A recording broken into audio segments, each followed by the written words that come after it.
अपने मन से यह विचार निकाल दो कि यह स्त्री है और स्त्री का वध मैं कैसे करूं।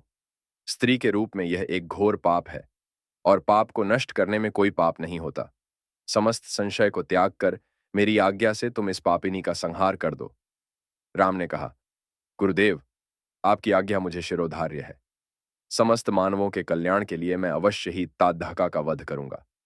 इतना कहकर राम ने अपने धनुष पर बाण रखकर उसकी प्रत्यंचा को कान तक खींचकर भयंकर टंकार किया। टंकार से उत्पन्न ध्वनि से समस्त वन प्रांत गुंजायमान हो उठा। वन्य प्राणी भयभीत होकर इधर उधर भागने लगे। इस प्रकार की अप्रत्याशित खलबली मची देखकर तादका क्रोध से भर उठी। धनुष ताने राम को देखते ही इस विचार से कि कोई अपरिचित कुमार उसके साम्राज्य पर आधिपत्य करना चाहता है, वह क्रोध से पागल हो गई। राम पर आक्रमण करने के लिए वह तीव्र गति से उन पर झपटी। तादका को अपनी ओर आते देखकर राम ने लक्ष्मण से कहा, हे सौमित्र, तादहा के वृक्ष जैसी विशाल और विकराल मुख वाली इस राक्षसी का शरीर कितना कुरूप है।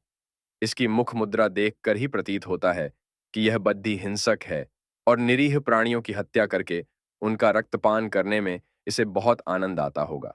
तुम एक तरफ सावधान होकर खड्डे हो जाओ और देखो कि कैसे इसे मैं अभी यमलोक भेजता हूं।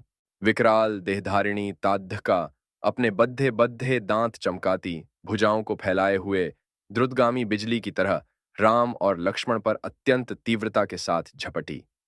राम इस भयंकर आक्रमण के लिए पहले से ही तत्पर थे। उन्होंने तीक्ष्ण बाण चलाकर उसके हृदय को छलनी कर दिया।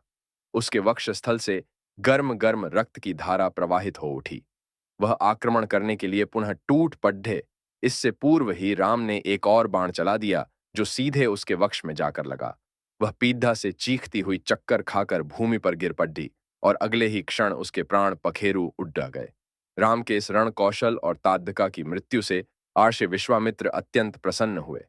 उनके मुख से रामचंद्र के लिए आशीर्वचन निकलने लगे। गुरु की आज्ञा से वहीं पर सभी ने रात्रि व्यतीत किया।